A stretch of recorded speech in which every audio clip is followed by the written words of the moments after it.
This is Live and Loud with the Lord. This guy, the big guy, the big guy. Yes, indeed. And we have a very special guest. Of course, yeah, I say that every time, but I really mean this. Somebody from back in the day, cooler than a mug. Yes, indeed. What, DJ, I call him Rob, but DJ Rob Reum. Yes, indeed, ladies and gentlemen. Welcome, hello, my brother. Hello. How are you? Welcome. Hey, yo, we gonna get it started, man. I'm gonna ask a few questions, man. We just gonna have a good time. And it's gonna be love. Just feel free to do what you do. And welcome to the show, my brother. Welcome. Thank you, sir. All right, so the first question that I ask everybody, where are you from, sir? Ooh, that's a good question. Okay, so I was born in Germany. Okay. My dad is Army, so let's see, grew up first couple of years in Germany. Then my dad got moved to South Carolina. That's where I met you. Right. Then went back to Germany. He retired. I lived in Kansas. Oh, really?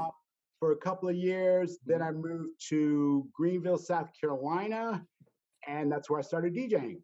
Really? Yes. I didn't know that you can, but once again, as we were speaking before, right? You never know what's going on. So you have been back to Greenville also. Yes. Wow. My friend had family in Greenville, South Carolina. This is why I was living in Kansas. And I had to get out of Kansas. I lived there for 2 years. I lived in Frankfurt, Germany, which was the size of Manhattan, New York. Right. My dad got stationed to Manhattan, Kansas, which is the size of a small town. Probably, what's a small town in your area? Hopkins. Probably, how small? Like Hopkins, or Hopkins is, but see, Hopkins is a little spread out. I don't know if Hopkins is like a town. It's more spread out. Lexington. Lexington is pretty big. Yeah. I'll say Irmo because really I live on the outskirts. So imagine Manhattan, New York, going to Irmo. I got you. In Kansas. Yeah. So my dad was going to retire a couple of years later, my mom and dad, and dad wanted to retire back to Fort Jackson, South Carolina. And my friend had family in Greenville, South Carolina. So I wound up there. Okay.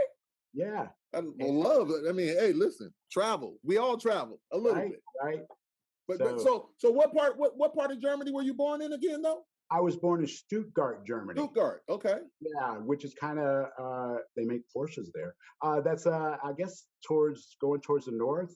Okay. But then, of course, I've heard it. Yeah, because a lot of our friends and stuff were in Stuttgart or Frankfurt. So yeah. And then I've got a boy Pierre. He's a hairstylist over in Germany. That's my dude, man. It's my boy, man. But Germany, hey, listen, Germany's a great place. It really is. I had a great time.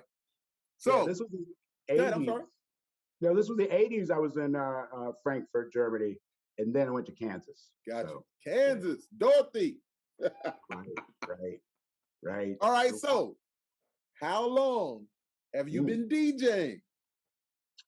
I started in 1987, working in a hotel bar. Really? Worked the door Tuesday through Saturday, DJ Monday nights, and the head DJ asked me, hey, do you want to learn how to DJ? My Monday night DJ, who's an electrician by trade, he can't work Tuesday mornings because Monday night DJing interfered. You want to learn? Gotcha.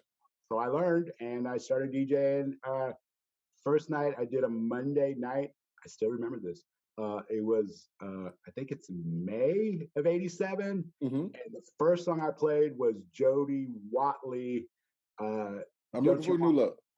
Don't You Want Me? Don't you want me? Don't you want me? Yeah. That was my first record I played. Why? I remember. So what kind of place was it? What kind of, It was a hotel bar. Hotel bar, okay. In Roper Mountain Road in Greenville, South Carolina. And this was very popular at the time, a hotel bar. It would be a hotel on one end, and then the other half of the building was a nightclub. I got you. And so I had a line out the door working. I became eventually the head DJ at this hotel bar.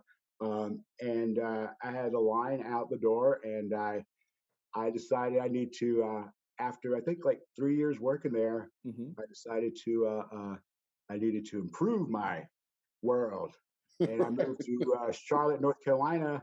I stayed there for, this is 90. 90. I worked there for like, I want to say maybe a year at another hotel bar, the Adams Mark Hotel Adams Bar. Mark. So you're speaking about Charlotte, correct? Yes. Okay. And I would DJ, and then a band would come on, and then band would play for 45, and I played for like 15, 20 minutes, and I got paid very well. Right. Enough that at the time my wife didn't have to work, and we were living in a nice apartment and going to rooms to go and go, give me that living room. Yeah, so I lived there for like 6 months, got another left there, and I went to Augusta, Georgia, where I stayed for 6 months. Okay. And working at another hotel bar until 1992, where I moved here to Atlanta. I was working at Backstreet Atlanta, which was the 24-hour prominent gay bar. Okay. In Atlanta. Okay. And, yeah. So you've been a few places, and all around still close, within shouting distance of Columbia, not too far of a drive. Wow, man! I didn't know that. I've actually DJed at Columbia. There's next to I-70. There's a hotel bar, was it a Days Inn, or it's like where they just finished building the interstate. What's Two Notch Road? Okay. It's Two Notch Road and I-77. There's a hotel bar there. I DJ'd there. Okay. How long ago was that? Oh, that's my phone. I want to say 91, 92. Yeah. Damn likely. Right? Okay. Hi. No, we're good. No, because I remember Mallards used to be one. There was one in the Holiday Inn. What was I can't remember the name of it, but we used to go there. That's where I worked. At the Holiday Inn? Yes. Okay, we used to go there too. I mean, once in a while. I can't remember the name of the bar, yeah, but we used to. I did some kind of special Halloween party there. They asked me to come DJ that event. Yeah. Got you. Yeah, man. That's great. Okay, yeah. Okay, so. Okay. Yeah. What is it about DJing that moves you? Is it the music? Is it the way the crowd reacts to the music? Which one of those is that? It would have to be. You have something else? The response I get from the crowd when you play a certain song and this gas comes over, it's a feeling. It's a rush. It's like a roller coaster. Right. You're going down. It's just like, and you try to emanate that same feeling again. Another song. This song is going to really make them. Yes. Okay, so let's see what else we can get. No, we definitely go. You touched on. I'm still going to ask the question even when we get there, even though you kind of answered one of the questions right there, which is a beautiful thing. That's a beautiful thing, man, because the crowd. Here's my little story. Because do you remember my brother Thomas? I do a little. Because he still DJs now. He's down in Hilton Head doing his thing, but he was at some of the radio stations here and everything. Oh, nice. DJ Nitro. He still does his thing. Right he's still nice with it. Truly. That's so cool. But this is what I remember. Do you remember the annex that used to be on the top of the hill? Not the NCO club, but the annex. And you come down in Bowdoin and then you go up, and it was right there on the left side. Yes, I do. The annex, right? He used to sneak me in the club sometimes. Of course, I was too young to be in there. But, it was amazing to go in there. He sneaked me in there. He just wanted me to help him lift speakers and stuff. Back in the day when you had all the crates and everything like that, carry records, carry these big speakers. He's like, I get my big little brother to do it, right? So, right. But I was in there in the crowd, and I could just still smell it and see it, and beautiful women everywhere and people. Anyway, he said, hey, listen, stay here. I'm going to go get me something to drink. The music should not end before I get back. So I was like, okay. So, the floor was nervous. You're nervous as all can be. Man, I'm so nervous. I'm just like, but the floor is packed. So I'm like, oh man, the song's about to end. So I go and I dig in there. I'm getting something I like. I have no idea about what I should be playing. I go in there and pick out something that I like, and I picked out World Destruction. And man, I put that song on. I love the song. They scream. Man, that floor cleared so. Right. So here he comes back. He's kind of running like, man, he's just like, what are you doing? So he comes up, and what does he put on? He puts on Jam on It by Nucleus. Get the floor busy again. The floor was packed once again, because you know, I still say that if you play that song to this day, it's going to pack the floor. That song is one of the great songs. It's a good song. It's a good song. I could, yeah. I'm quite sure he probably peed himself a little. He was just like, man, what are you doing, man? I was just like, well, I'm going to leave this to the professionals. I said, I'll grab a microphone and do what I do. I said, this. So, what do you think the hardest thing about being a DJ is? What do you feel it is? I don't even want to talk about it, because I know we're going to talk about it. It's going to be a question. I mean, you asked me that, and that's a great question, but I know it's coming up because I got some more questions. I will wait for you to ask that question then. Yeah. Because I want to ask you. I'm a non-DJ. You're the guy. All right, I'll wait for you to ask that question. So, now this is an important one right here. This is real, and I really want to know what you think about this one. So you are skilled on the new and the old? Meaning I can do digital or vinyl? Right. So you're skilled on the new and the old. What are the pros and cons of the original 2 turntables and a microphone set up compared to the new DJ controllers? The richness of a turntable and a needle on a record. There's a more fullness in the bass. It's more crisp sounding, like it's more of you could feel it more in your chest, the bass, the highs, the lows. While with digital, it's still there, but it doesn't have that warm feeling as, say, vinyl. Right. I guess one way to, the fullness, the richness of hearing a vinyl record compared to a wave or an MP3 digital sound. I enjoy playing vinyl. It's just a lot easier with a digital. You can put everything on a jump drive. I have a 5 gig hard drive. 5 terabyte. Okay, I was about to say, yeah, and it's got and then I have a 3 terabyte. I have one 5 terabyte with video music. They're dance mixes, but it's the video of it. Gotcha. And then I've got a 3 terabyte hard drive with all MP3 and waves on it. So if I'm doing a party that I just need to bring music, so instead of create some music, I just bring a hard drive. It's easier. It's easier to walk around. So you think that's it's just easier, not having to carry all the records and everything like that?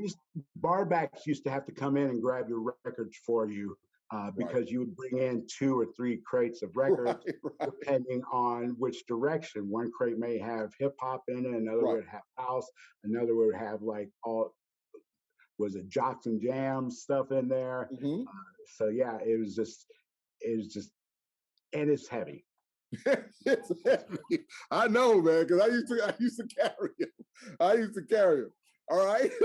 Great answer. Very informative. So books of CDs. Yes, go on. No, it went from vinyl to CDs. I used to carry that. So the dance music we grew up on. Yes. Does it still resonate with the younger audience? Yes. There's a lot of songs that have old disco samples in it. Dua Lipa, her sound has a disco feel to it, which is, I guess, So it is where the disco does influence the newer music of today. Okay. Yes. So they're still into it. Good. Yeah. So now we're going to get into what we were talking about. Uh-oh. Well, I was going to ask you, but here it is right now. So a DJ's job to me is to know what to play to keep the floor packed. It's about a vibe and a flow. So what's your formula to keep the party moving and next level? Okay. What's the DJ Rob Reum thing that you always, what's your thing? So when I was working at the hotel bar, my manager used to bet me $50 that I could not sell $1,000 in liquor, meaning I would rotate the dance floor. Right. In 1 hour. And he would take an X reading on the registers. And I learned a certain formula that would rotate people off the dance floor. Really? And that is a 3-record set. And I would do 3-record sets and build up energy. Right. I still use that today. And I've been very successful at it. I've never had a day job.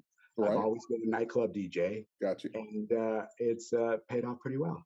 But that comes with experience. As a DJ, one of the hardest things, how do you keep 300 people's attention? Right. If you can keep all those people's attention, get them dancing, then you're a very good DJ. So yeah, it takes practice and learning. There's been many times I sat there and thought, oh yeah, this song's gonna work. And it was the parting of the Red Sea on the dance floor. Really? Yeah. I believe that you guys, I don't know, always on the outside looking in, I don't think people really understand that, how much more difficult it is to keep that energy and keep that vibe going, because that's what you guys do. And you got to keep it going, man, so people can have fun, man. You want to be like, hey, man, the DJ, his set was so nice. It was this, it was. Well, as soon as there's problems, the club's not making money, it's got to be the music. Right. Sorry to let you go. It's very unpredictable. 1 month you could be working 4 or 5 nights a week. The next month you could be working 2 nights a week because the other nights didn't work out, or another person came in with a promoter and the promoter brought in big clientele. So yeah, promoters, it used to be just on the name itself would bring in a lot of people. Then all of a sudden promoters were like, I've got all these friends. And that changed. So then you had to get on with a promoter, be friends with him. So promoter brings his own DJ. And that changed. But so now, but I've been very fortunate. I've always been a nightclub DJ. Yeah, you say you've always been able to do your thing, man. That's love. That's love. So how long have you been playing in Atlanta now? Since 92. 92. Yeah, I decided to move here for the Olympics. I'm going to blow up for the Olympics. Yeah. So yeah, I did. It was a lot of fun. It was amazing, all the energy and the people that were here. And I was working at a 24-hour club backstreet where DJ would work from 10 p.m. till 5 a.m. And I would come on at 5 a.m. and work till noon. So let me. I'm sorry for cutting you off, but I gotta add. Yes. You just said a 24-hour club. Yes, sir. They were open for 24 hours. This is some Atlanta things, ladies and gentlemen. I don't know. I know where I am. We don't have those things going on. In the mid 90s, Backstreet Atlanta was like the place to go in Atlanta, actually in the Southeast. It was like Studio 54. Right. Oh, really? We would get celebrities in there. Grace Jones. I've seen. Yes, Grace Jones would come in there. Madonna came in on she was doing Dallas Austin's record. What was that? Dallas. Yeah. Bedtime Story, I think it was, or I think it was that album. And she came in wearing a tan trench coat, and she just sat on a speaker and was just listening to what I was playing. And my friends would come out going, "Is that Madonna? You need to play a Madonna song." I'm not going to play a Madonna song. I'm just going to play me. Right. And she sat there and just listened to, I guess, what I was playing. And I guess if you listen to that Bedtime Story, it does have a house influence. Right. Oh, so she could have been, hey, listen. I don't know, whatever was going, I guess she was listening to see what's happening in the club. Right, indeed. Because you guys know what, put that sound into her album. And at the time, I knew she was in town. I didn't know she was working with Dallas Austin, Right. or I thought she was just visiting or something. So, but it was I would kind of love. cool. I would love to work with Dallas, man. He's a dope dude, most definitely. Yeah. But I'm gonna tell you what was going on though. She was definitely listening to your set, but she was definitely feeling that bass on that speaker. Right. So at the time, Atlanta only had they gave out 7 24-hour liquor licenses. And they bought this in the mid 70s. And if you had enough money at the time to buy a liquor license, right, it was good forever until basically Atlanta City Council rewrote the law and they canceled the 24-hour liquor license. Really? So yes, I would be like, I'd work on a Thursday night, go home, and I would come back on Sunday to work again. And there was a drag show on there was four stories. The top floor had a drag show, Charlie Brown's Cabaret. Okay. Then they had a middle bar where it's just bar, and then they had a dance floor. And I was on the bottom floor with the dance floor. And I was upstairs in the cabaret, and Charlie Brown was interviewing someone who was visiting from out of town and was asking, this is on a Sunday, was asking them, meaning, how long have you been in the city of Atlanta? Right. And she said, how long have you been here? Her response was, since Thursday. Because it was 24 hours, people wouldn't leave. Wow, man. So how packed would it be 24 hours though? I mean, it's constantly packed? It wouldn't be constantly packed, but there was like what are those, lounge lizards, or what are those, barflies? Yeah, there would be a bunch of barflies. And what happened is, like, if the downstairs they needed to clean up, they would open up the top bar and move everybody upstairs while they cleaned up. And there was a daytime bartender. They opened up like 10 in the morning, and there was a crew comes in at like 1 in the afternoon the next day. They clean up, and yeah, there was nothing like it. It was really, really exciting, really fun. I wouldn't change it for the world, and I was so glad to be a part of it. Yeah, I don't think that people. Well, so I know a few people that are from Atlanta. I mean, they're really from Atlanta, and like my man Dodge, he would always say like, "Hey, man, you just don't know all the stuff that happened in Atlanta and what was going on in Atlanta, and Atlanta's this." And I just used to look, to me, Atlanta was like, okay, Six Flags, you know, it's the South. Club 112 was a 24-hour club. Really was 112? Like, Lil Jon and Welcome to Atlanta. Yeah. He's talking about that. Wow, man. Yeah, he's talking all about that. That's going out crazy. Partying. Yeah. So Atlanta, yeah. So is Atlanta still that live? I know my daughter and my son, they love to go down there. Is it still that live? The sleaziness of Atlanta is gone. Like, there's no dark clubs, or everything is gentrified. I guess it's new money. I don't know, but the sleaziness of the place. If you want to go to a nice dark bar to go, I think, I'm quite sure there is some place like that, but it's hard to find. It's hard to find. It's not like out in the open like it used to be. Wow. Wow. I mean, they don't have Freaknik anymore, so you know. No, right. I was part of that. I couldn't cross over Peachtree because these gentlemen decided to have a barbecue in the middle of Peachtree, and I'm like, I'm just trying to get across the street, and they came to a complete stop and decided to open up their trunk. I'm witnessing this, and I had to. Yeah, I never got a chance to go, man. But all my friends, they used to come back with videos and stuff like that. You know, I was in a relationship there, man. I was chilling, so you know, I've been with wifey for a long time. So it was crazy. It was good. This is when they were on Peachtree before they moved it to the interstate. This is where they cruised up and down Peachtree, and the club I was working at was on Peachtree Street. Right. And I'm just trying to get across off the interstate. I need to get across over there so I can get to work. Right. And I had to take a scenic route to get to work. That's so crazy, man. It's so crazy. All right, so I love it. So, do you have different sets for different genres? Do you play other genres, or you just basically into house music right now? I basically just play house music. I have dance mixes of top 40 songs that if I do play hip hop, it's old school, more top 40, I guess, white people hip hop. Mhm. You know, so. And then if I don't touch on it, I can't. I do 3 record sets, and then we move on. So it's more mainstream. You're saying if you play other genres, like you just keep like that. Yes. And so when you dig it, so when you dig into your house stuff, are you playing like all kinds of things? Because there's so many DJs that I found out. Quick story. Stuck Mojo, Amsterdam. We do a show at the Paradiso. Amazing. It was beautiful, great show. So it was packed. And we were there with Ectomorph. So after we finish our show, they kick everybody out. Then they bring in the EDM crowd. Ooh, and it packs out again.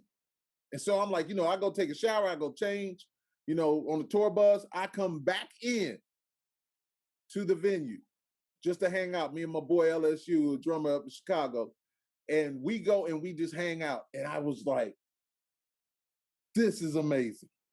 I've always loved the music. We grew up on, Yeah. But I was just like, wow. So we're up on stage and stuff with the DJ and stuff. We're just having a ball. And I said to myself, when I get back home, I'm going to start writing some of this. I'm going to do some of this. I just, whether it goes, whatever. I just love the music. The vibe was so crazy. Right. Yes. So those DJs, like, I follow like Sam Blackie. I don't know if you know who she is. She's big. DJ Nastia, Carl Cox. I'm trying to think of some Peggy Goo. A lot of these individuals, when I go out there and I listen to their music, and then, of course, DJ Djing magazine has a lot of these. So on the female side, I believe, though, but there's so many. I mean, even Shaquille's out there doing his thing, Big Diesel. So I found the EDM sound, it scrambles your brain after a while. It build up, drop, build up, build up, drop. And so I might touch on it, but it's something that go back to Soulful House. So you stay in the house. So there's so many in the house there. So how many different genres of house music are there? Oh my God. Because there's so many different EDM, so many different genres. It's like a mirror broke and it just split into, so each DJ has its own unique sound. Like if I'm DJing, you could walk into a room and go, hey, that's Rob. How do you know? Listen, this song has his sound. Right. Meaning a certain bass line sound, or a bass line with another bass line. Got you. Or vocal with a tribal beat or something. Like, or was that was that salsa soul house music, which is like that Miami so that kind of, so you would know, like reggaeton type stuff. It would be what was that Cheerleader by Ami? Remember that? If something that's called tropical house. Okay, tropical. Yeah, see, there's so many different. It's called it's crazy, and it's pretty much like a mirror broke and it just split in all these different genres. It's still under house, but I guess depending on what DJ and what sound, it's hard to explain. It's just that many genres. That's wild though. I didn't know there were that many genres of house music. When I was seeing all the EDM stuff, I was just like, man, trance, this. I see the EDM. It also splits into tech house. Right, tech house, right. Minimal house. Minimal, right. It's big room house. There's new disco house. Right. Which is basically pretty much samples all of that old disco sound. Right. In with updated beats. Oh, it's just, because I know a dude that I follow on Instagram, DJ Joseph X. He plays a lot of I would say house, but vinyl, all vinyl. He'll come on, he'll just play vinyl, and he'll have some of the songs that's like, man, where did he get that from? I mean, he has some things, and but you're Right, just hearing it, and it's just dope. And you know, right. I like, you know, I'm like, hey, I love that. You know, I'll go Yeah. listen to some of his sets It, also. But the snap he's dope. But crackle just once pop. again, there's so many. There's so many. There's so many. Uh, So yes, yes. Continue. no, we're good, man. I'm loving this. Mm-hmm. What's that one song that you Oh, know will get the crowd going? No matter what, you know, if you play that song, it's on. um, yeah, you know, it's depending on what type of crowd. Depending on where I'm at, I have an idea of what I'm going to play. Uh, like the Black Eyed Peas might work if I'm working over here at this nightclub. Mm-hmm. But then if I go to this other nightclub, it might be was it a Bruno Mars Mm-hmm. song would blow them up. It's I'm not sure. Some retro '90s stuff really Mm-hmm. works. I let me think. I don't know. You know, that's a good question. I wow, you got my brain. I mean, maybe it's just different I sets don't that you know. know you could play a Yeah, certain set. I don't know because depending on also where I'm at energy wise. Mm-hmm. You know, if I'm wants to create something and put it over the top, Rob, you're struggling with this one, but you know I what? am. I love it. I love it. I love asking good questions where it makes you really. I want to say Spice Girls. Tell me what you want, what you really, really want. I I mean, know. if it works, it works. That works. I don't know, but then I don't know. I played Beyonce. Mm-hmm. I played Beyonce stuff, and it worked well. It's I don't know. Depending on Dua Lipa, she works well. Mm-hmm. Depending on, I guess, where what type of crowd, uh, what what my main clientele is. Mm-hmm. It varies. Okay, so it does vary then.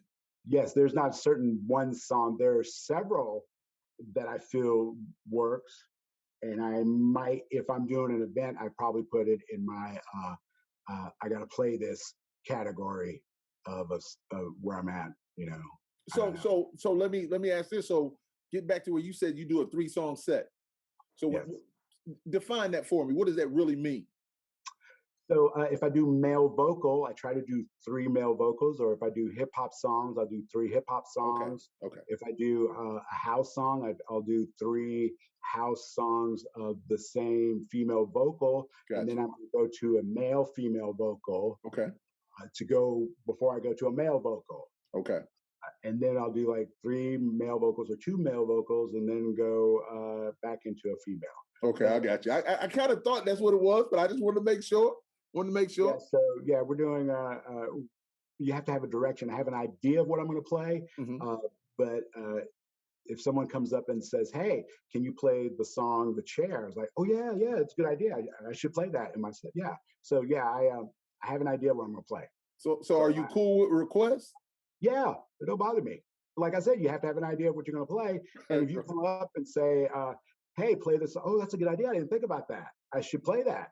Okay, thanks. You know, So it if may they not come be up there, best. so if they come up there and say like, "Hey, I want you to play this Conway Twitty song," No.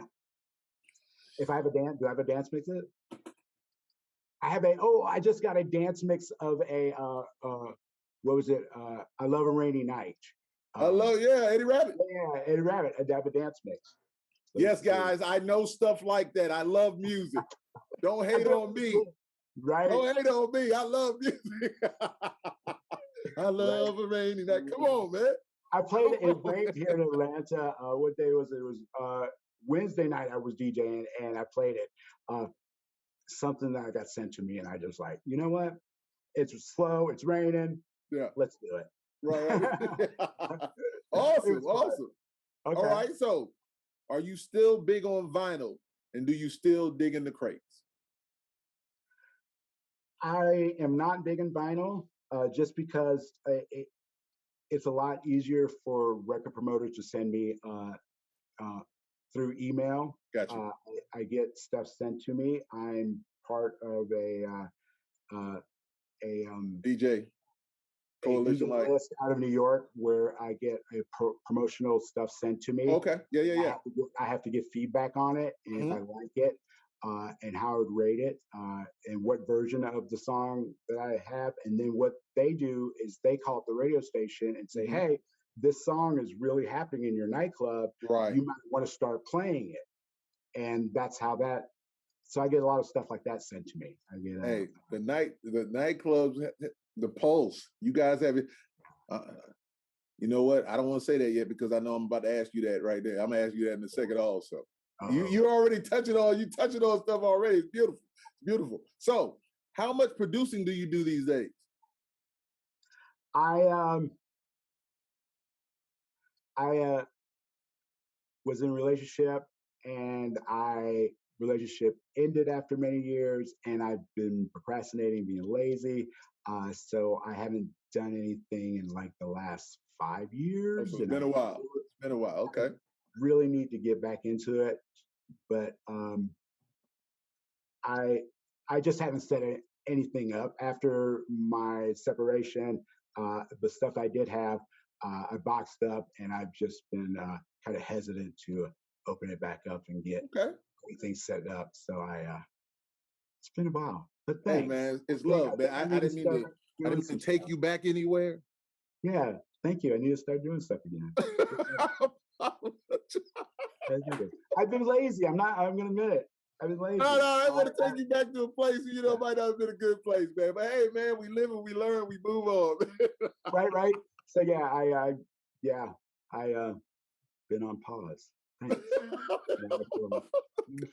Okay, that's love. That's love. Okay, so.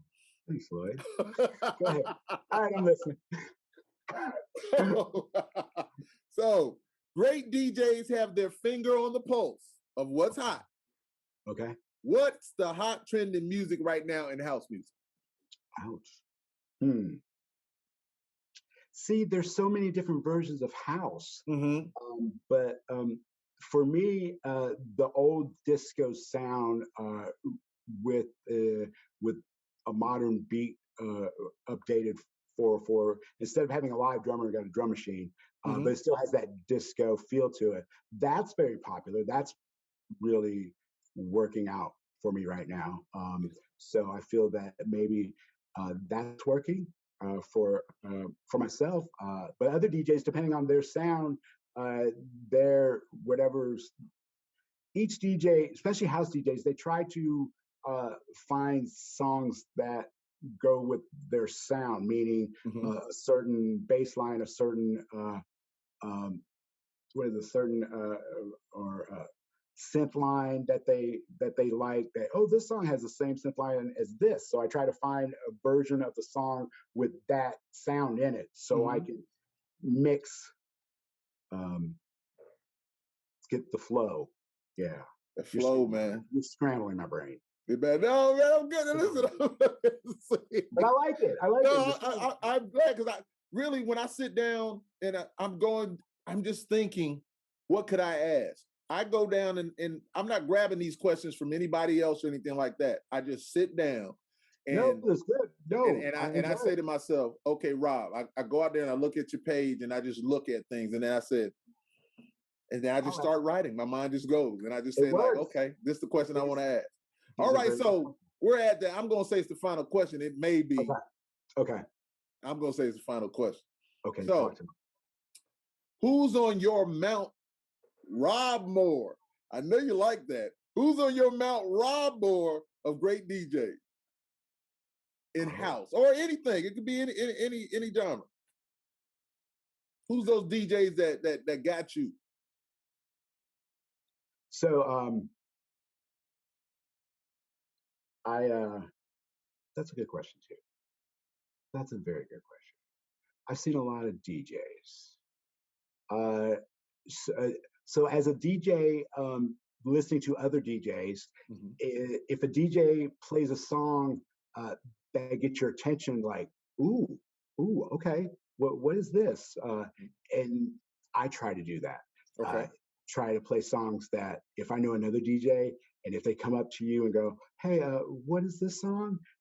That's when I know. Okay, I got you. Right, right. Because as a DJ, you try to impress other DJs Really? by having a version of a song that they never They heard. don't have. So, someone who did that to me, Mhm. I saw him here. What was his name? Oh, wait, it was Danny Tenaglia. Mhm. uh, was playing here, and he was playing. He has this tribal house sound Mhm. with a heavy bass line, and he was playing a version, but it went with his sound, Okay. and it was like, oh, what is this? How Mhm. did you get? Where is this? But it had his certain stamp, his style in that song. But it made me say, oh, what is this? I've never heard this. Right. Someone like that, Ferry Corsten, he's a trance DJ I Okay. saw, Mhm. and he was playing songs. They had a bass line, but then somehow there was another underneath bass line. That got my attention. I never Right. heard that before in songs. Okay. So I really like that. There was I had a very good friend of mine. He was Razor and Guido Osario. He had a very unique sound. Mhm. He he was really good. Uh, there's my friend Ted Patterson. Mhm. He's a New York DJ right now. He has a very good sound Okay. that really makes you go, "Wow, I love what you're playing."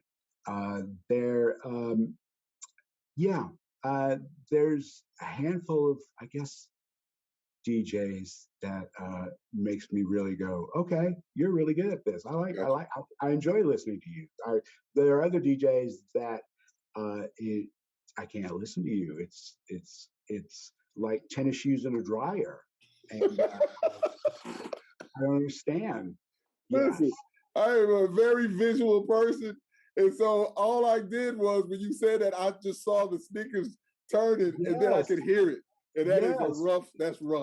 That's rough. So, Yes, something and like my brother used to say way back when there was a DJ called named Mr. Clean, right? So Jam Master Jay taught my brother how to scratch. no way. Yeah, my brother already knew how to mix. And so when scratching first happened, he and his crew, they brought Run DMC down. So Wow. when they brought Run DMC, Nucleus, Felix and Jarvis, Oran Juice Jones, um, Yes, and so here I I am. I'm going to saw these shows and I'm you young. And kissing in the so rain.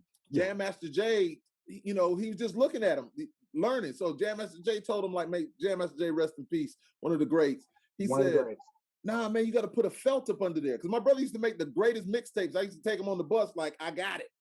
And I was the That's so dude. cool. Right I was the on. That's dude. so So, cool. but once he learned how to really scratch and get that stuff, the flow of it and the blends and the, oh man, Yes. because he could already mix and blend stuff Right. like Right. champion. But when he learned Right. how to scratch, oh Yes. man, it was over. It was I over. And bet. I bet. he's still nice with it now, man. Right. Love him, man. But yeah, Jam Master Jay taught him. He's like, no, this is what you got to do. This is it See right that? here, and That is he so would never cool. forget it. Now, That's so cool. bonus question. So here's the thing: as we're getting into DJs, Okay. so Quincy Jones, and I've asked many this question. Quincy Jones says, take 10 of the people that you love, 10 Okay. artists that you love, and then take something from each of those people. And then he said, you'll have your own style. So when you're saying that you look at other DJs and you pull stuff from them, have you always done that? It took about 7 years to certainly find a sound. Mm-hmm. You are grabbing other sounds from DJ, Mm-hmm. meaning, oh, that's a good idea. I should mix these two songs together. Oh, they mix that song. Oh, I didn't think about that. Oh yeah. I need to start pulling this song out because this other DJ played it. Right. But then after I guess about 7 years, you start I guess knowing what to play and where to put certain songs. Uh, you learn to play filler music, Mm-hmm. which I call uh, what chair music, Okay. where people are coming in to sit down, and they're you got them dancing in the chairs. But then, as that, when to, it's a switch to turn on, going, okay, we're gonna go. You play this song, and it's gonna pack the floor. Right. Gauging the crowd. Yeah, man. It's hard to. It takes a while to learn that, but once you figure out exactly, okay, I know when to turn it on. That is something that other DJs, it takes a while to learn. Right. So yeah, if you can, I'm very fortunate. I know, okay, we're there. Let's go. Turn it on. And it's a certain switch. I can't explain it. It's just something you just know. This song, okay, here we go. This song's going to pack it, and we're just going to go from there. And before that, it was like, I guess, chair music, lounge. Like, oh, I love this song. But it's not enough to make me go out and dance on the floor. I got you. It's enough for me to go buy a drink, sit here, and bob my head to. Chair music. And then when, okay, there's enough people sitting around, let's see if we can't make them dance. Right. And that's got you, man. That's love, man. Right. Once again, I have the utmost respect for what you guys do, man. It's not easy. And once again, to get up there and really still get on the turntables and to know the pitch and to slow it down and to mix it with this song at this speed or whatever like that, man. I used to try it. My brother was gone. I'd go in there and get on those 1200s and get in there with that Newmark mixer, act like I knew what I was doing. I had no idea. I was just like, it's harder than people think. One thing I've learned, I can teach you how to DJ, but if you don't know that this song and this song go together, that you hear it, that this and that, it's not going to work for you. Yeah. I hear the mix in my head, and even I sit there when I'm doing the mix, once it's over, like, whoa, that was really good. Right. So, these two songs flow nice together. I hear it in my head, but as a DJ, if you don't know that these two songs go together, that they're in the same key, your DJ career is not going to. I would know what songs, because my brother would take me to the record store with him. We used to go to Sounds Familiar back in the day. Here in Columbia, we go to Sounds Familiar, and we go in there and we would just dig through. Right, you have to dig. And Hootie from Hootie and the Blowfish, he used to work in Sounds Familiar. So wow. we go up and be like, "Hey man, Darius, man, hey, won't you can you pop this open for us? I want to hear this." And so I would get with my brother and I would say like, "Hey, I just listened to this. It goes with this. See, you should buy this too." So he would allow me that. He was just like, "Okay, come on, let's go look." But I helped him out in a sense. So, so much of the hip hop stuff, I'm just like, "Man, hey, check this out, check this out." He was like, nah, or I got that one already, or this. But anyway, just love, man. All right. Yeah. So yeah, I'm always open to suggestions. If someone comes up and says, "Sure, why not?" But it has to work with my sound. Of course. Yeah. If I can't throw in a hard rock song in the middle of a upbeat EDM, but I do have a Sweet Child of Mine EDM version. Really? No, but I think that there's so many songs like that when they do them like that, they're still unbelievable. I mean, they turn out, because Cher kind of did that thing, Yeah. It's that bass. It's all about feeling that bass in your chest with a good sound system. Yes. And that's what people enjoy the most. Yes, indeed. They want to feel bottom, man. And that's the one thing with the vinyl. You definitely feel that bass compared to like digital music. It's still there, but it's just not as warm. I got you. As you have on vinyl. Yeah. Well, Rob, listen, man, we could continue this forever, man, because it's music. Thank you so much. I love music. No, thank you. But listen, give everybody all your information, man. If they're in Atlanta or they want to hit you up, social media, whatever, let it be known. Instagram, Rob Reum, DJ Rob Reum, Rob Reum on Facebook, DJ Rob Reum on Twitter, and I guess, am I on Zoom also? I don't know. Lloyd just talked me into signing up for this. Yeah. This is just business stuff, and now you can use it with everybody. Now you can just Zoom, man. DJ Rob Reum at yahoo.com. You hit me up. I'm in Atlanta. Yeah. working at Blake's on the Park, working at the Hideaway, which is a really nice club. I had fun there. And other places I'm still working out. But So you said Blake's? Yes.